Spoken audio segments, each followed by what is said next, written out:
because I know she sees herself, because she was separated from her parents for years during the Holocaust in Poland. And for Donald Trump to be doing what he's doing to children and their families at the borders, I say this as somebody who wrote the immigration bill in 2013 that created a pathway to citizenship for 11 million people in this country, that had the most progressive DREAM Act that's ever been conceived, much less passed. It got 68 votes in the Senate, that had $46 billion of border security in it, that was sophisticated 21st century border security, not a medieval wall. And the president has turned the border of the United States into a symbol of nativist hostility that the whole world is looking at, when what we should be represented by is the Statue of Liberty, which has brought my parents to this country to begin with. We need to make a change. Cannot be content with living a life of quiet desperation as the multitude do. So I want to make a few comments about, the fucking president. So the fucking president, right, old fucking dog shit McGee, the commander-in-chief, the douchebag Magoo. This video is going to be about my favorite candidates in the Democratic Party. You got 20 that were on the debate stage. You had 5 that weren't. So you got 25 candidates. And I really would like to have a compare and contrast when it comes to the policies. Who's got more policies that you agree with? That should be the candidate that you choose.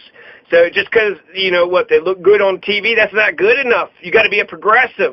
Just like de Blasio said. De Blasio showed some courage when he says Democrats need to be strong progressives. To progress, to improve, to make things better. Who's going to say they want to go backwards and to regress? Let's go backwards and regress.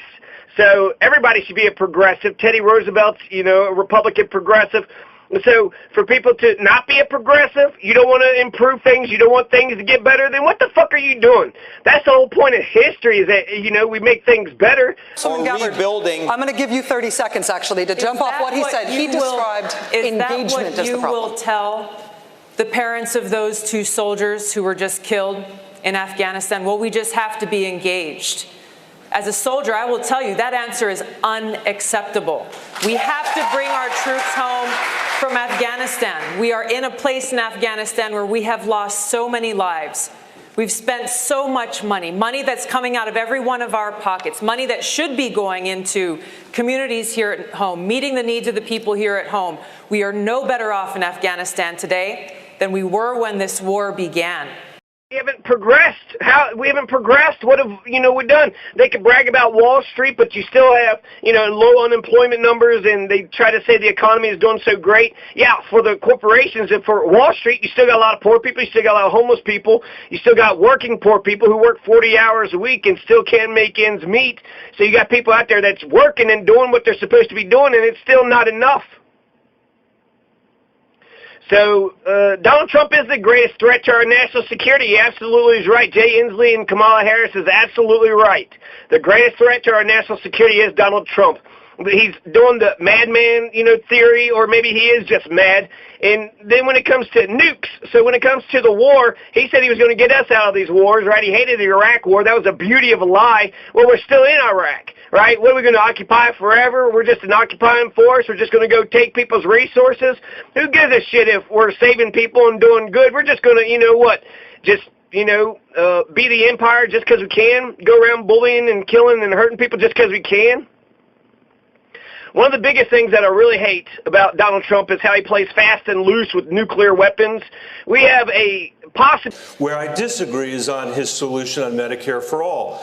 I have proposed getting to universal health care, which we need to do. It is a right. Health care is a right. We need to get to universal health care. I believe the way to do that is by finishing the work we started with Obamacare and creating a public option that every family and every person in America can make a choice for their family about whether they want a public option, which for them would be like having Medicare for all, or whether they want to keep their private insurance. I believe we will get there much more quickly if we do that. But wait, Bernie, if I could just finish, Bernie mentioned that the taxes that we would have to pay, because of those taxes, Vermont rejected Medicare for all. Right now, ever since World War II, ever since the atomic bomb was dropped, we as a species, humanity, have the ability to wipe everybody out. We can institute a nuclear winter with only like 100 atomic weapons. So all you got to have is just some of those 8 nuclear countries, right? If Israel drops their nukes on somebody, or if Russia or US or England or France, if any of the nuclear nations drop a nuke on somebody, that's probably all she wrote, right? So we need to limit the nuclear proliferation. We need to cut the nukes back down. But he was talking about, giving nukes to Japan and Korea, so he's talking about spreading nukes all around. And then he's also wondering out loud, how come we don't use these nukes? How come we don't use these nukes? I don't know, because it's going to, eliminate all fucking mankind. He's pushing for war against Iran and Venezuela. Venezuela, why? Because they got oil. Why? Because they're socialists. He gives a ton of weapons to Saudi Arabia. So is he going to give a nuclear bomb to Saudi Arabia? He's got his finger on the button. He's itching. He's going to push it. He seems erratic and irrational, and he just, talks off the top of his head. He lies, 10,000 lies so far? Only 10,000 times. Congressman Swalwell, what do you do? Day one? No. If someone is here without documents, and that is their only offense, is that person to be deported? No. That person can be a part of this great American experience. That person can contribute. My congressional district is one of the most diverse in America, and we see the benefits when people contribute and they become a part of the community and they're not in the shadow economy. Day one for me, families are reunited. This president, though, for immigrants, there's nothing he will not do to separate a family, cage a child, or erase their existence by weaponizing the census. And there is nothing that we cannot do in the courts and that I will not do as president to reverse that and to make sure that families always belong together. Senator Harris. So, he was, right on Korea and right on Syria, but the Dems and the Republicans pushed him right back into war. So we just have endless war. That's a policy. Are we going to stop? Never going to stop? Okay. Donald says something stupid every goddamn day. He can't even stand up right. He's not athletic. Bullshit. He can barely stand up. And then his dog shit hair. This, is superficial, but he's the face of 320 million Americans all around the world. Jesus fucking Christ. Donald Trump, he could have got us universal health care, a war on poverty, legalize marijuana, end these wars. There's so many fucking things, end homelessness. You want a big Trump tower, then, have Trump homeless tower. All you need to do is build a house. They need shelter, so build some shelter for the homeless. Donald Trump is no good. Donald Trump sucks. And it's nerve-wracking because it's like, Jesus Christ, are we going to survive this experiment? So far, so good, but that seems to be the only thing, right? That's what I guess I said about Obama. The whole thing didn't collapse, but Obama actually saved, we were going into a great recession, so he saved the economy in that respect. I don't like Donald. Could be a barrier. I just don't believe it makes sense to ask working class families to subsidize even the children of billionaires. I think the children of the wealthiest Americans can pay at least a little bit of tuition. And while I want tuition costs to go down, I don't think we can buy down every last penny for them. Now, there's something else that doesn't get talked about in the college affordability debate. Yes, it needs to be more affordable in this country to go to college. It also needs to be more things about Donald Trump. I cannot relate to the guy whatsoever. He's been wealthy his entire life.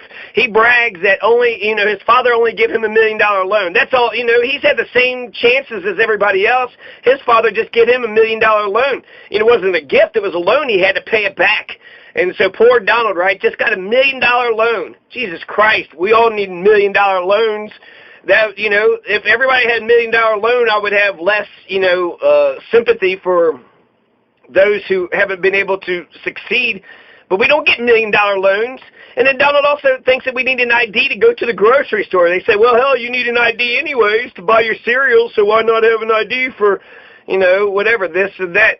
So he's never shopped for his own groceries. Donald Trump, so I know how to shop for my own, hey, Mr. President, I could shop for my own groceries. I can get in there, I can, get my cereal, I could get my milk, I could go up to the, the clerk and I could pay for it.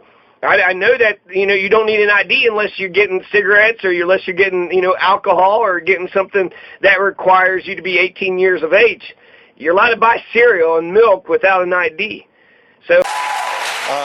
is poor doesn't mean they shouldn't have the right to exercise that right to choose. And I am the only candidate here who has passed a law protecting a woman's right of reproductive health and health insurance. Williamson, she's not one of those planners. You know, she is going to be chosen to lead, not to read. So she has, you know, a lot of progressive planks, but she has no details or plan to give any scaffolding or infrastructure to make her policy planks actually become policy, actually become national policy. Kamala Harris had said that she was the only black candidate on the stage. She says, as the only black candidate on this stage, I have something to say about race, and she shut up those two cracker-ass crackers. And, you know, she was the only black candidate on that stage, but Cory Booker is a black candidate, too, who was on the stage previous, you know, on the night before. So those are the only two black candidates. So, you know, that's interesting, right? Another fact, Kamala was in the second class to be integrated into her district. She claimed it to be true, and it is true. She went to a Montessori school for kindergarten, just like Anne Frank did. Montessori. So she understands what it feels like to have freedom in education. And then she joined Miss Potter at Thousand Oaks in the first grade. So she was the second class to integrate thousands. But also is a parent of a generation who sends our children to school where we look at what they're wearing so we can remember it in case we have to identify them later. A generation who has seen thousands of black children killed in our streets, and a generation who goes to the theater and we actually look where the fire exits are. We don't have to live this way. We must be a country who loves our children more than we love our guns. Who are my favorite candidates? I'm going to list them off and then, you know, go into a little bit of detail with each one of them. My number one candidate is Tulsi Gabbard. When it comes to war and peace, she's just on point with so many things. She is the peace candidate. She is the most peaceful one.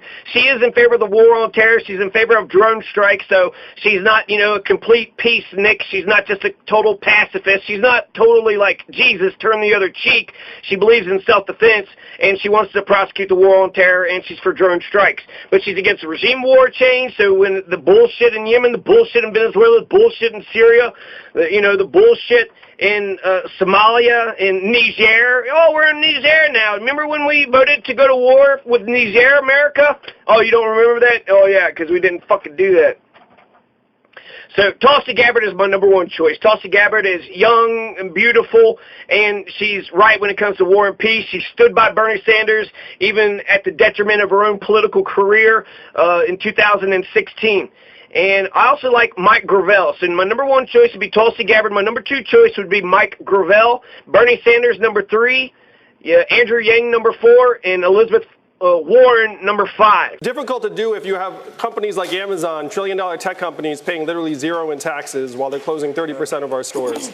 Now, we need to put the American people in position to benefit from all these innovations in other parts of the economy. And if we had a value-added tax at even half the European level, it would generate over $800 billion in new revenue, which combined with the money in our hands, it would be the trickle-up economy from our people, families, and communities up. We would spend the money and it would circulate through our regional economies and neighborhoods, creating millions of jobs, making our families stronger and healthier. We'd save money on things like incarceration, homelessness services, emergency room health care, and just the value gains from having a stronger, healthier, mentally healthier population would increase GDP by $700 billion. This is the move that we have to make, particularly as technology is now automating away millions of American jobs. So go down my list, Tulsi Gabbard. Vote for Tulsi Gabbard. She's the best choice out of all these Democratic candidates. Mike Gravel is the second best, and then Bernie Sanders is the third best, Andrew Yang the fourth best, and Elizabeth Warren is the fifth best. So that's, you know, for the top 5. Those are my top 5 favorites. I also like Eric Swalwell, Kamala Harris, Jay Inslee, Mayor Pete, Buttigieg, Julian Castro, Cory Booker, and then Beto O'Rourke.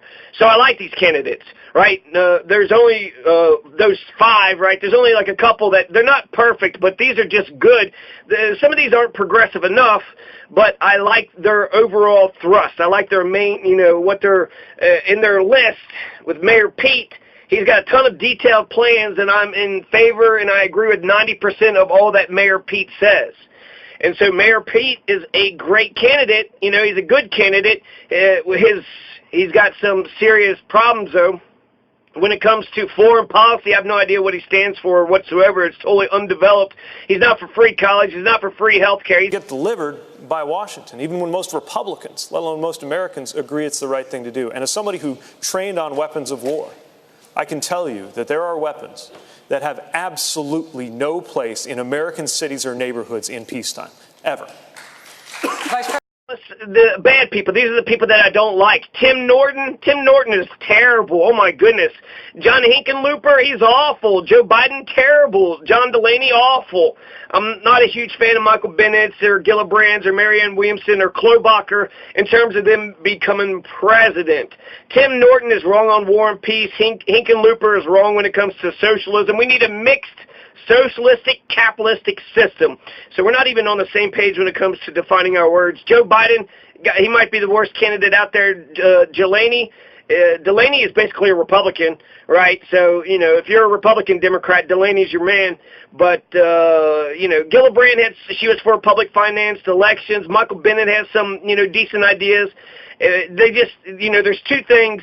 There's kind of the presidential aura. Jay Inslee looks the part, but looking the part isn't as important as actually being correct when it comes to your progressive policies. So they're not progressive enough when it comes to war and peace, when it comes to a lot of things. So, and they don't have a war on drugs. They're not going to stop or they don't have a war on poverty, and they're not going to stop the war on drugs. So there's a lot of issues that I have with those people who are plotting against us. All I'm saying is, if we want to go into elections and we want to say that we got to withdraw from the world, that's what President Trump is saying. We can't. I would love for us to. Protecting Al Qaeda right now in Saudi Arabia. I want to go down the line here, finish up foreign policy. It's a simple question. What is the biggest threat to who is the geopolitical threat to the United States? Just give me a one-word answer, Congressman Delaney. Could you repeat the question? Greatest geopolitical threat to the United States right now, Congressman Delaney? Well, the biggest geopolitical challenge is China, but the biggest geopolitical threat. Tulsi is number 1. Mike Gravel is number 2. Bernie Sanders is number 3. Andrew Yang number 4. Elizabeth Warren number 5. I also like Swalwell, Mayor Pete, Castro Beto, Cory Booker, Jay Inslee, and Kamala Harris. Those are all good candidates. So I wouldn't hate if, you know, they compromised their, you know, leftists and went with these candidates instead of my top 5. So those are the ones that I like. Now, to talk a little bit about, essentially, you know, I got this a grand strategy here. So Bernie Sanders is the main guy. Bernie's the man to beat. Bernie had, you know, all the momentum 4 years ago. He got robbed. So it's like Muhammad Ali when he got his belt taken away because of the Vietnam War. Who's the champion? The Democrats didn't put up the best candidate to go against Donald Trump. They put up the worst candidate. So if they would have actually put Bernie, we never got our title fight. We didn't get our champion in the ring. And so I'm so in favor of Bernie Sanders. I think really we should elect Bernie Sanders and then build the scaffolding and the infrastructure around his presidency right now. So yeah, we need to get the votes out, but we can also start building the infrastructure in our own local community. Party that associates itself with Christianity, to say that it is okay to suggest that God would smile on the division of families at the hands of federal agents, that God would condone putting children in cages, has lost all claim to ever use religious language again. If you forcibly take a child from their parents' arms, you are kidnapping them. With sophisticated 21st century border security, not a medieval wall, and the president has... I got some small, with Elizabeth Warren, she cost Bernie Sanders Massachusetts and possibly the election. So I didn't like, her position in 2016. She's the opposite of Tulsi Gabbard. Tulsi stood up for what was good and right when the choice presented itself. Elizabeth Warren didn't show the political courage that Tulsi Gabbard had shown. I choose Tulsi and Mike Gravel over Bernie Sanders because they got better foreign policies. They are staunchly anti-war compared to Bernie. Bernie says, don't go into Venezuela, but he also says he's a dictator, so that sets a pretense for war.